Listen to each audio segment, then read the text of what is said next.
മലയാള സിനിമയുടെ മലയാളികളുടെ അഭിമാനമാണ് മോഹൻലാൽ. 4 പതിറ്റാണ്ടിനോടടുക്കുന്ന അദ്ദേഹത്തിൻ്റെ സിനിമാ ജീവിതത്തിൽ വ്യത്യസ്ത ഭാഷകളിലായി ഒട്ടേറെ സിനിമകൾ ഇതിനോടകം അദ്ദേഹം അഭിനയിച്ചു കഴിഞ്ഞു. ഇപ്പോൾ ഇത് പറയുന്നത് നടി പൊന്നമ്മ ബാബുവാണ്. മലയാള സിനിമാ രംഗത്തെ അഭിനേതാക്കളുടെ സംഘടനയാണ് അമ്മ.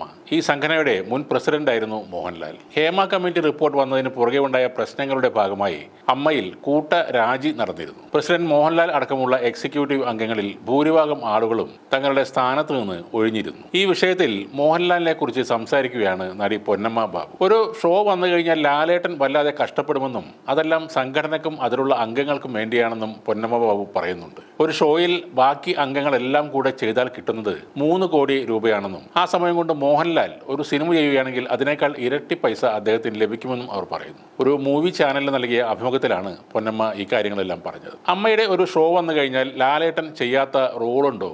ലാലേട്ടൻ എന്തുമാത്രമാണ് അതിനുവേണ്ടി കഷ്ടപ്പെടുന്നത്? ലാലേട്ടൻ ഒരു പടത്തിൽ അഭിനയിച്ചാൽ കിട്ടും അതിൻ്റെ ഇരട്ടി പൈസ.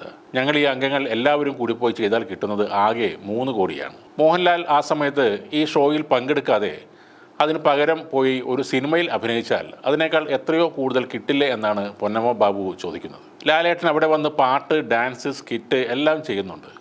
അദ്ദേഹം കെട്ടാത്ത വേഷങ്ങളുണ്ടോ? കെട്ടാത്ത റോളുകളുണ്ടോ?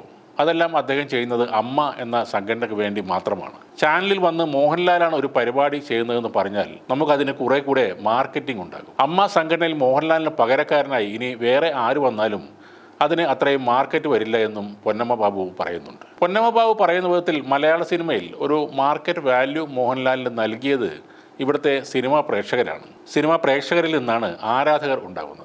ഒരുപാട് നല്ല റോളുകൾ ചെയ്ത് സൂപ്പർ സ്റ്റാർ എന്ന പദവിയിലേക്ക് എത്തിയ ആളാണ് ശ്രീ മോഹൻലാൽ. എന്നാൽ തുടർച്ചയായി മോശം പടങ്ങൾ ചെയ്താൽ ആ മാർക്കറ്റ് വാല്യൂ ഇല്ലാതാകും എന്നതിൽ യാതൊരു സംശയവും വേണ്ട. സിനിമാ നടിമാർ പലപ്പോഴായി തുറന്നു പറഞ്ഞ കാര്യം, പ്രത്യേകിച്ച് ഹേമ കമ്മിറ്റി റിപ്പോർട്ട് വന്നതിന് ശേഷം പറഞ്ഞ കാര്യങ്ങൾ, തങ്ങൾ അനുഭവിച്ച പീഡനവും ചൂഷണവും ഈ എല്ലാ വിഷയങ്ങളും, ഇതിലൊക്കെ അദ്ദേഹത്തിൻ്റെ നിലപാടില്ലായ്മ വളരെ വ്യക്തമായി ആളുകൾ തിരിച്ചറിഞ്ഞിട്ടുണ്ട്. ഇത്തരത്തിലുള്ള ഒഴിഞ്ഞുമാറ്റങ്ങൾ മോഹൻലാലിൻ്റെ സൂപ്പർ താരം എന്ന ഇമേജിനെ മങ്ങൽ ഏൽപ്പിച്ചിട്ടുണ്ട്. ഇത്തരം സംഭവങ്ങൾ ഇനിയും ആവർത്തിക്കുകയാണെങ്കിൽ തീർച്ചയായും അദ്ദേഹത്തിൻ്റെ മാർക്കറ്റ് വാല്യൂവിലും പൊന്നമ്മ ബാബു പറയുന്ന പോലത്തെ ഒരു നില ഉണ്ടാവില്ല. അതിൻ്റെ ഗ്രാഫും താഴേക്ക് തന്നെയാകും വരുന്നത്.